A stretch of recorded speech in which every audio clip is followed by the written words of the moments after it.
नमस्कार, मैं हूं आशीष चित्रांशी और आप देख रहे हैं द न्यूज लॉन्चर। भरी संसद में 56 इंच वाले सर्वज्ञानी साहेब मिस्टर नरेंद्र दामोदर दास मोदी से ऐसी गलती हुई कि माफी माफी करने लगे संसद में ही।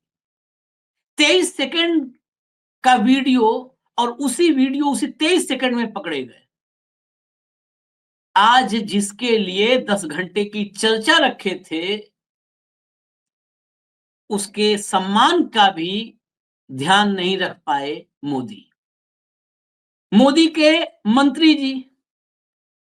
जी की ऐसी बेइज्जती हुई कि हकर बकर होने लगे, हकलाने लगे, क्या बोलना है, सब लाइन लेंथ बिगड़ गया। और अखिलेश ने जब एंट्री मारी तो धागे खोल के रख दिए। सब सुनाएंगे और एक छोटी सी चर्चा भी करेंगे। आज जो काम किया है सत्ता पक्ष ने, खुद ही ये चर्चा रख करके अपनी बेइज्जती को जो आज आमंत्रित किया है, उस पर चर्चा जरूरी है। भाऊ को लाइए फटाफट। स्वागत है भाऊ। बस सीधा क्लिप पे चलते हैं। भैया आप क्लिप चलाइए। ये बड़े प्रतापी मंत्री हैं, राजस्थान से आते हैं, गजेंद्र सिंह शेखावत। जरा सुनिए बस। वंदे मातरम जब महान कवि बंकिम दास चटर्जी ने लिखा, चटर्जी जी ने लिखा था, तब उन्होंने बंकिम चटर्जी ने, चट्टोपाध्याय जी ने लिखा था, जब इन्होंने बंकिम बाबू ने जब वंदे मातरम लिखा,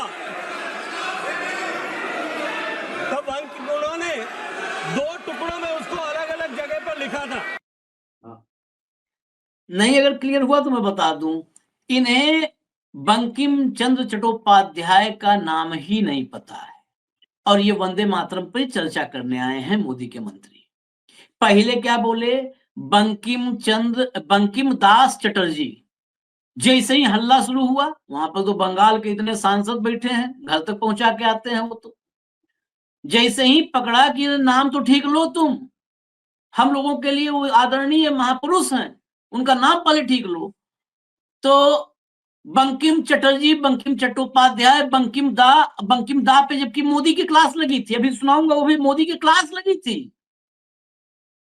सब कुछ बोल गए। बंकिम दास चटर्जी, बंकिम चट्टोपाध्याय, बंकिम दा। अब फिर आखिर में थक हार के जब सब हकलाने लगे तो बंकिम बाबू कह करके, लेकिन बंगाल के सांसदों ने क्लास लगा दी। ये पहला सिर्फ झलक, अभी पहली झलक थी। अब जरा सुनिए, वंदे भारत पर आज चर्चा करने एक सांसद आए थे। ये और प्रतापी हैं, ये वही गोली मारो डॉट को वाले हैं। इनके तो मतलब अंग्रेजों से असली लड़ाई इन्होंने ही लड़ी थी, यही थे उस समय। अब किस अवतार में थे वो पता नहीं हम लोग को चल पा रहा है, कुंडली इनकी दिखवानी पड़ेगी। ये वंदे भारत, ध्यान से सुनिएगा, मैं पहले इसलिए बता रहा हूं, वंदे भारत पर आज ये चर्चा कर रहे हैं। और एक काम और करना है, जरा ओम बिरला को देखिएगा, गोगोई को, प्रियंका को खूब टोक रहे थे। यहां फिर लग रहा था कि भागवत सुन रहे हैं। अनुराग ठाकुर में भी वो मोदी देखने लगते हैं, यहां भी भागवत से कुछ नहीं बोल रहे हैं कि अरे भाई अनुराग ठाकुर थोड़ा ढंग से बोल लो, सांस लेके बोल लो। सुनाइए जरा। इस्लामिक स्कॉलर हुए रियाजुल करीम, उन्होंने एक किताब लिखी थी, एक लेख लिखा था, इस्लाम और वंदे मातरम। मैं इस्लाम इसलिए कह रहा हूं कि मुझसे पहले के कांग्रेस, डीएमके और अन्य वक्ताओं ने कहा कि मुस्लिम इसके विरोधी थे। नहीं साहब, मैं इसकी सच्चाई पर आपके प्रकाश डालना चाहता हूं। उन्होंने वंदे मातरम के समर्थन में एक लेख लिखा, इस्लाम और वंदे मातरम। रियाजुल करीम ने लिखा कि साजिश के तहत वंदे मातरम का विरोध शुरू करवाया गया ताकि मुसलमानों को स्वतंत्रता संग्राम के आंदोलन से धीरे धीरे हटा दिया जाए। रियाजुल करीम ने लिखा कि वंदे मातरम वह गीत है जो गीत गूंगों को जबान दे दे, जो कमजोर दिल के थे उनको साहस दे दे, जो सन्यासी विद्रोही हो या भारत का स्वतंत्रता संग्राम या फिर देश के लिए सीमाओं पर लड़ने वाले जवान हो, वंदे मातरम के उद्घोष से ऐसा जोश पैदा होता हो कि मुर्दों में भी जान फूंक दे, मुर्दों में भी जान फूंक दे। बढ़ते कदम रुक जाते हैं, सर तन जाते हैं गरूर से। बढ़ते कदम रुक जाते हैं, सर तन जाते हैं गरूर से। कान में पहुंची जहां झंकार, वंदे मातरम, वंदे मातरम। जिन लोगों ने वंदे मातरम के विरोध के बहाने मुसलमानों को स्वतंत्रता आंदोलन से अलग करने का प्रयास किया, आज वो देश के विकास में और विकसित भारत के इस सोच के साथ भी उनको जोड़ने के लिए या उनसे अलग हटने का प्रयास कर रहे हैं। माननीय सभापति जी, वंदे मातरम राष्ट्रभक्तों के लिए, वंदे मातरम हम राष्ट्रभक्तों के लिए एनर्जी है, और कुछ लोगों को इससे एलर्जी है। अब एलर्जी वालों को तो हम कुछ कर नहीं सकते, लेकिन 150वीं जयंती पर मैं इतना जरूर कहूंगा कि अंग्रेजों को तो वंदे भारत से दिक्कत थी, जिन्ना को वंदे भारत से दिक्कत थी। स्पीकर साहब प्लीज स्पीकर। अंग्रेजों को वंदे मातरम से दिक्कत थी, अंग्रेजों को वंदे मातरम से दिक्कत थी, जिन्ना को वंदे मातरम से दिक्कत थी, जिन्ना के मुन्ना को भी वंदे मातरम से दिक्कत है। अध्यक्ष जी, मैं बड़ा स्पष्ट कह रहा हूं, इसमें आपको क्या सर, माणिकम टैगोर जी को क्यों ऐसा लगता है? मैंने इतने कहा कि जिन्ना को वंदे मातरम से दिक्कत थी, अंग्रेजों को वंदे मातरम से दिक्कत थी, और जिन्ना के मुन्ना को भी वंदे मातरम से दिक्कत है। जिनमें वंदे मातरम सुनकर ऊर्जा का संचार नहीं होता, जिनमें वंदे मातरम सुनकर ऊर्जा का की सोच के समर्थक हैं। और मैं कहना चाहता हूं, कांग्रेस का समर्थक मुस्लिम लीग कर रही है, इंडियन मुस्लिम लीग कर रही कि नहीं कर रही है, और उसके समर्थन के बिना राहुल जी और प्रियंका जी शायद सुनकर भी नहीं आ पाते, इसलिए उनका समर्थन लेने की जरूरत पड़ रही है। चलो, आपके फोर फादर वो उसी मुस्लिम लीग के साथ सरकार में मंत्री बने थे। मैं वही इन्होंने जो कहा कि जिन्ना के मुन्ना को भी वंदे मातरम से नफरत थी, लेकिन उस जिन्ना को जिसके वंदे मातरम से नफरत थी, उसके मुन्ना को आज अपने पिताजी के बारे में बोलने में क्या शर्म आ रही है? हाँ, बंगाल में जो सरकार बनाई थी मुस्लिम लीग के साथ श्यामा प्रसाद मुखर्जी ने, कौन है श्यामा प्रसाद मुखर्जी? कांग्रेसी थे। श्यामा प्रसाद मुखर्जी नेहरू का प्रोडक्ट थे। श्यामा प्रसाद मुखर्जी कौन है जरा बता दे। लेकिन ये कूपड़ क्या बताएंगे इनको? श्यामा प्रसाद मुखर्जी भी नाम मालूम, सिर्फ इतना नाम मालूम है जहां शहीद हुए मुखर्जी वो कश्मीर हमारा है। इनको पूछेंगे कौन मुखर्जी, ऐसा नारा तो लगता है भैया मालूम नहीं कौन मुखर्जी, क्योंकि कूपड़ों की जमात है। जिन्ना का मुन्ना आज है, लेकिन जिन्ना के साथ वंदे मातरम का विरोध सहने वाले के मुन्ना तुम हो जो आज बैठे हो यहाँ पे। उसी भाषा में मैं बात करूं तो वंदे मातरम और वंदे भारत ट्रेन है, वंदे मातरम ये आत्मा है भारत की। मोदी इफेक्ट भाऊ, मन में मोदी, दिमाग में मोदी, वंदे भारत के ऊपर नहीं उठ पाते सब। मोदी जी ने वंदे भारत चलाई, अरे इन्हें कह दे कि मोदी जी ने ही वंदे भारत लिखा था, क्योंकि वंदे भारत वंदे मातरम कुछ अंतर नहीं पता चल पा रहा है। इसके पे एक ही लाइन है, बोलना क्या चाहते हो, बोलना क्या चाहते हो, वो है ना मीम, वही वाला। हाँ, अरे क्या कहना चाहते हो? वंदे भारत नहीं, उसके बाद अभी ऑब्जेक्शन उठाएंगे रेलवे मंत्री अश्विनी। अरे वंदे भारत पे मैं बोलूंगा, तुम कैसे बोल रहे हो? फिर मोदी जी आएंगे, अरे सबसे ज्यादा तो झंडे मैंने दिखाए वंदे भारत को, आप कैसे वंदे भारत को बोल दिए भाई? कुछ देर के बाद ये सदन भूल जाएगा कि वंदे मातरम पे चर्चा हो रही है। इतिहास पता नहीं। और वो सही कह रहे हैं, जिस मुस्लिम स्कॉलर को वो रेट कर रहा था इस्लाम, तो महात्मा गांधी ने भी तो वही कहा था। हाँ, वही तो कहा। महात्मा गांधी ने कहा था अल्लाह अकबर और वंदे मातरम एक जैसे है। हाँ। जरा बोले, महात्मा गांधी का नाम ले अनुराग ठाकुर जी, बताए ना, हम तो पहले से कह रहे हैं कि वंदे मातरम ये मुस्लिम के विरुद्ध है ही नहीं।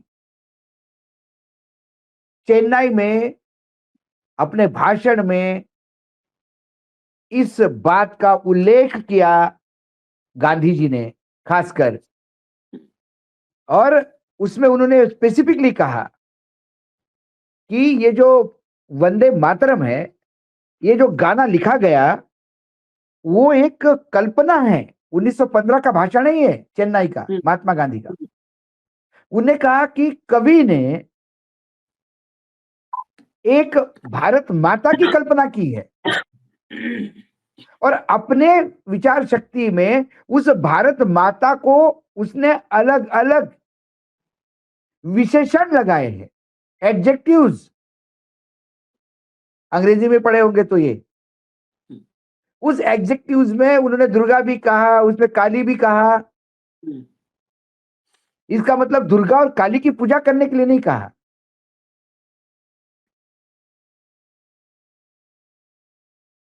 ये महात्मा गांधी बता रहे कि ये मुस्लिम विरोधी नहीं है, ये मूर्ति पूजक नहीं है। एक मात्र संज्ञा दी है उन्होंने कि भारत माता फिर काली जैसी रुद्र भी हो सकती है। ये तो महात्मा गांधी ने भी कहा।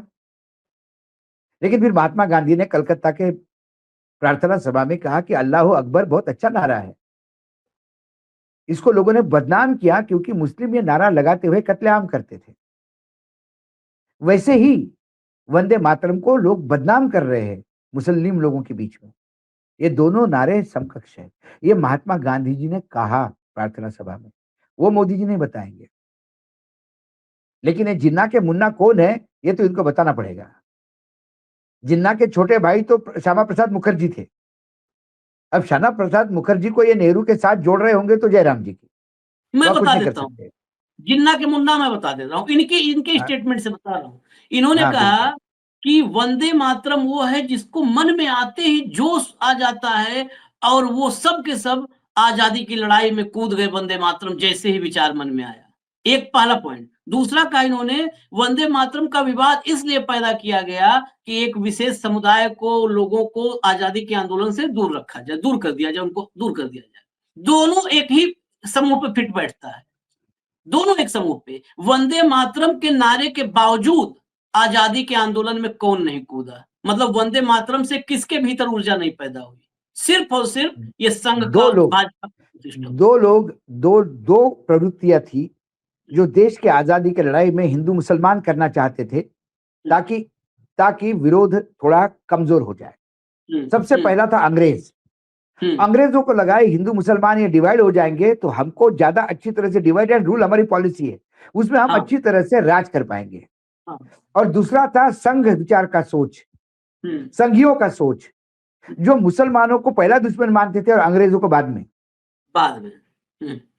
तो वो कांग्रेस और मुस्लिम मिलके यदि आजादी की लड़ाई लड़ रहे हैं तो कांग्रेस और मुस्लिम को अपोज करने के चक्कर में ये दरबार में अंग्रेजों के चलन चाटने चले गए।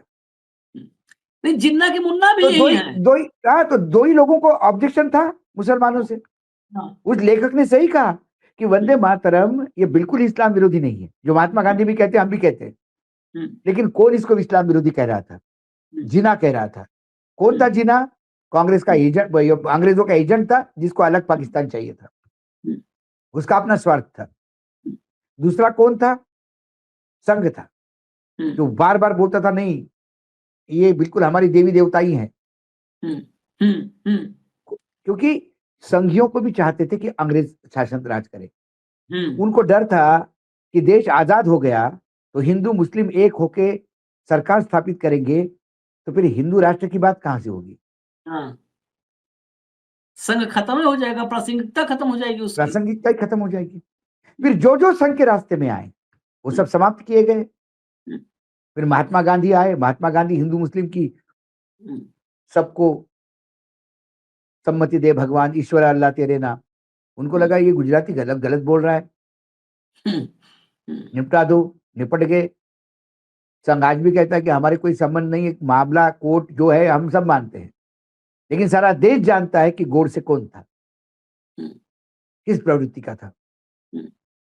अरे उसी पूजने वाले सांसद बनते तो हैं इनके, एक एक इसमें क्या? एक एक एक एक एक एक खत्म करते गए, और उसके बाद उसमें भी एक सेक्युलर फेस लाने का प्रयास किया। भाई इतना मुसलमानों का इधर जिन्ना के मुन्ना इतना लगते हैं आपको, तो जिन्ना के मुन्ना ने तो जाके जिन्ना के मजार पे लिखा था वहां जाके। हाँ वो अपने बाप को पूछो ना, हाँ, अपने बाप को पूछो कि पाकिस्तान में जाके जिन्ना को सेक्युलर बोलने की क्या जरूरत थी, वो भी तो आपके बाप ही है। हाँ, जिन्ना के मुन्ना तो वो निकले। हम्म, जिन्ना के मुन्ना दूसरे बाप है जिन्होंने अपनी किताब में लिखा, जसवंत सिंह ने बहुत लंबा चौड़ा जिन्ना के बारे में, बहुत अच्छा आदमी था। पहले जिन्ना के मुन्ना जो अपने यहाँ है उनको पूछो, अभी तो एक जीवित है उसको पूछो। मैं कतई अडवाणी जी को जिन्ना का मुन्ना नहीं कहना चाहता था, लेकिन अनुराग ठाकुर ने शब्द दिया। वही फिट ही हो रहा है और किसी फिट नहीं हो रहा है, और किसी को फिट नहीं हो रहा है।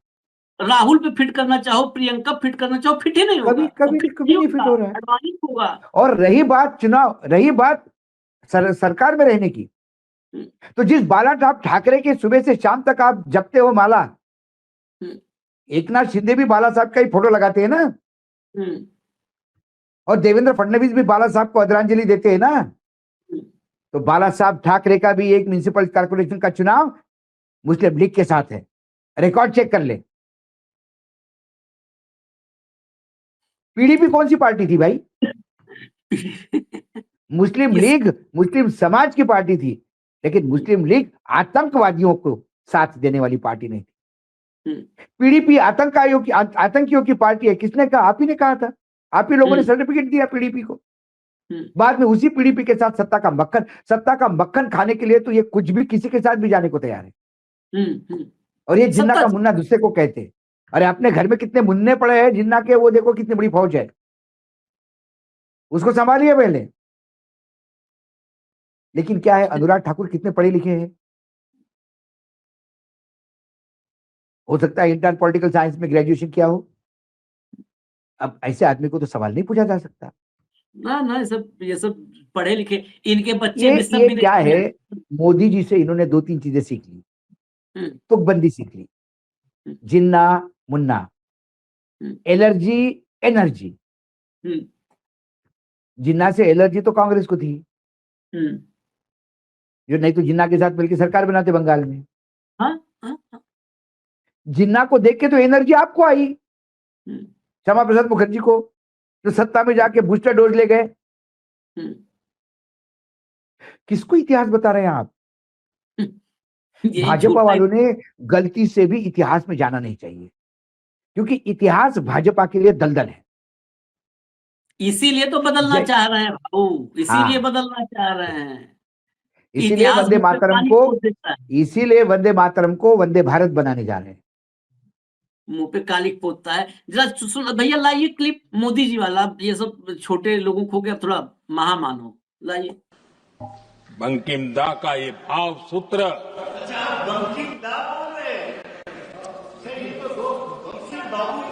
बंकिम बाबू बोले। अच्छा, थैंक यू। आपकी भावनाओं के लिए मैं आदर करता हूं। बंकिम बाबू ने थैंक यू दादा, थैंक यू। हाँ, ये थैंक यू नहीं, ये खीज है। और बंगाली को मैं अपील कर, बंगाली ध्यान दे दें। ये इसमें उन्होंने क्या कहा, बंकिम बाबू इसलिए कह रहा हूं कि मैं आपकी भावनाओं को, यही मैं इसी पर इनकी भावना नहीं है आशीष। ना, ये पकड़ा गया। हाँ, नहीं तो ये कहते कि अरे मुझे माफ करिए, मेरे मुंह से गलत शब्द निकले, मैं बहुत आदर करता हूं उनका। आपकी खुशी के लिए मैं उनको बाबू बोल रहा हूं, नहीं मैं तो दा ही बोलता। और उसके बाद में व्यंग भी कसा। आपको दा बोला चलेगा ना?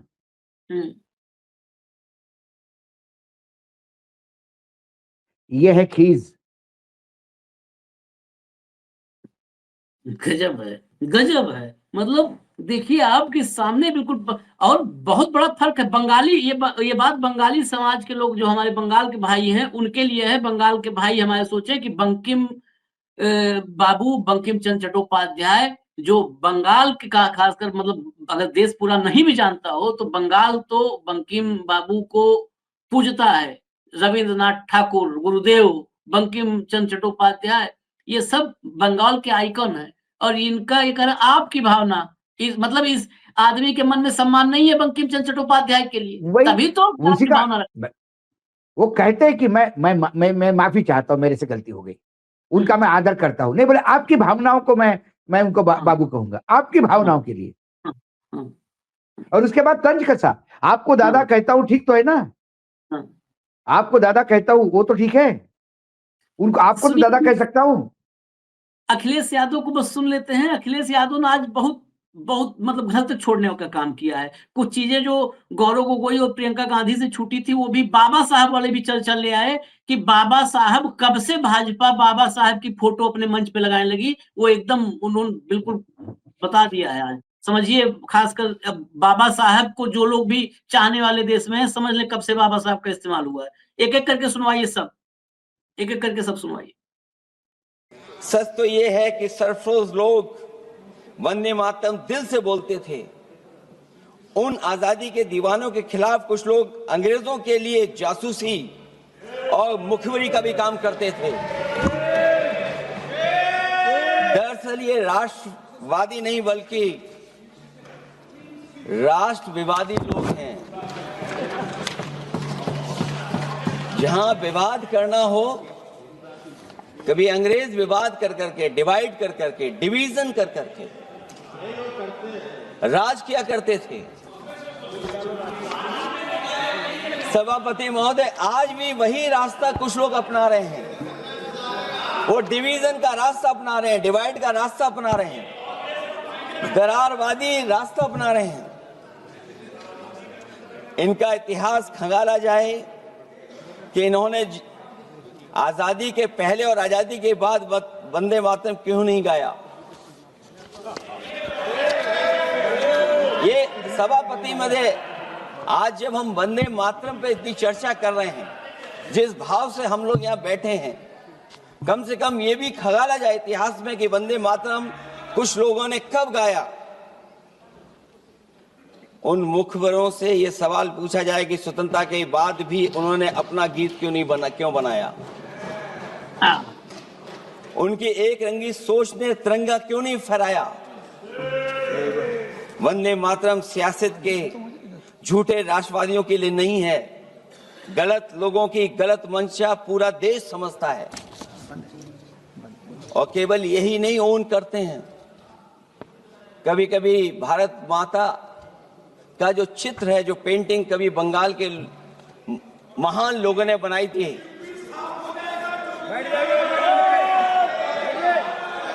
सभापति। चलिए अगली प्ले करिए। मुखबिरों ने अपना गाना क्यों बनाया, अभी चलिए अगली प्ले करिए। से हम लोग यहाँ बैठे हैं, कम से कम ये भी खंगाला जाए इतिहास में कि वंदे मातरम कुछ लोगों ने कब गाया। उन मुखबरों से ये सवाल पूछा जाए कि स्वतंत्रता के बाद भी उन्होंने अपना गीत क्यों बनाया। उनकी एक रंगी सोच ने तिरंगा क्यों नहीं फहराया। वंदे मातरम सियासत के झूठे राष्ट्रवादियों के लिए नहीं है, गलत लोगों की गलत मंशा पूरा देश समझता है। और केवल यही नहीं ओन करते हैं, कभी कभी भारत माता का जो चित्र है, जो पेंटिंग कभी बंगाल के महान लोगों ने बनाई थी,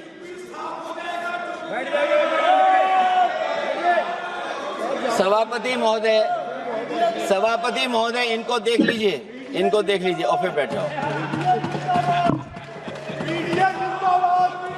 सभापति महोदय, राजभर जी आप बैठिए, आपके नेता सभापति महोदय, वंदे मातरम का भाव ये भी था कि कम्युनल पॉलिटिक्स नहीं चलेगी। और कम से कम हमारे उत्तर प्रदेश के साथियों ने कम्युनल पॉलिटिक्स को अंत किया है वहां पर जहां से कभी इन्होंने शुरू की थी। और सभापति महोदय, वंदे मातरम एक भाव के रूप में हमारे अंदर बसा है, चाहे उसके शब्द न याद हों, चाहे अर्थ ना मालूम हो, चाहे पूरा याद ना हो, उस सच्चे भारतीय के अंदर देश प्रेम की भावना जगाने के लिए इसके दो शब्द ही काफी हैं। जो सच में देश की एकता और अखंडता चाहते हैं, जो भाईचारे को बुनियाद मानते हैं, उनके लिए दो शब्द भी पर्याप्त हैं जो इस वंदे मातरम से हमें मिलते हैं। चलिए नेक्स्ट। सभापति महोदय, इनका इतिहास खंगाल लीजिए, पूरा निकाल लीजिए। चुनावी सभाओं में कभी बाबा साहब भीमराव अंबेडकर जी की तस्वीर ये लोग नहीं लगाते थे। ये बात अगर सही हो तो बता दो। और ये तस्वीर कब लगाना शुरू किए?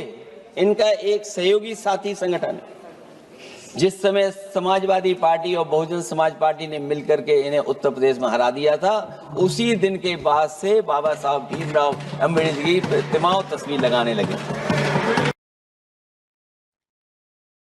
भाव सुना आपने? ये जब काशीराम मिले मुलायम काशीराम, वो नारा भी गूंजा था, और उसके बाद से तब आम्बेडकर याद आए। तब नहीं, इनका तो आम्बेडकर भी, आशीष कभी एक आध बार एक अलग प्रोग्राम करेंगे। ये आम्बेडकर वादियों को, मतलब आम्बेडकर जी का फोटो तो लगाते हैं, लेकिन आम्बेडकर को मानने वालों को कैसा निपटारा किया जाता है। अब भाजपा और संघ में एक नई चर्चा शुरू हुई है,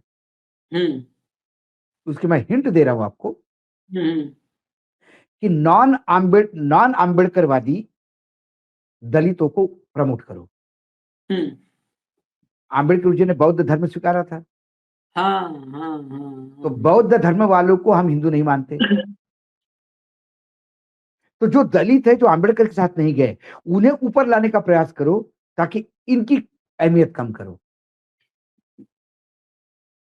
ये एक प्रयास चल रहा है बहुत बड़ा। ये बिल्कुल, इस बात को मैं, जो आपने कहा, ये बिल्कुल चल रहा होगा, क्योंकि अंबेडकर इनके लिए, मतलब आप ये समझ लो कि गले की हड्डी, ये न निगल सकते हैं न उगल सकते हैं। आम्बेडकर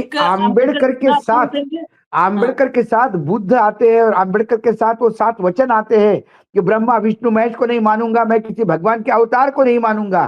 तो फिर राम ही इनके लिए, आम्बेडकर की फोटो वही खत्म हो जाती है। आम्बेडकर टुकड़ों में नहीं ले सकते ना। लेकिन ये क्या है, अपॉर्चुनिस्ट है। आम्बेडकर जितना चाहिए उतना लेंगे, महात्मा गांधी जितना चाहिए उतना लेंगे, जितना चाहिए उतना लेंगे, बाकी नहीं लेंगे। मीठा मीठा गप गप, कड़वा कड़वा थू थू।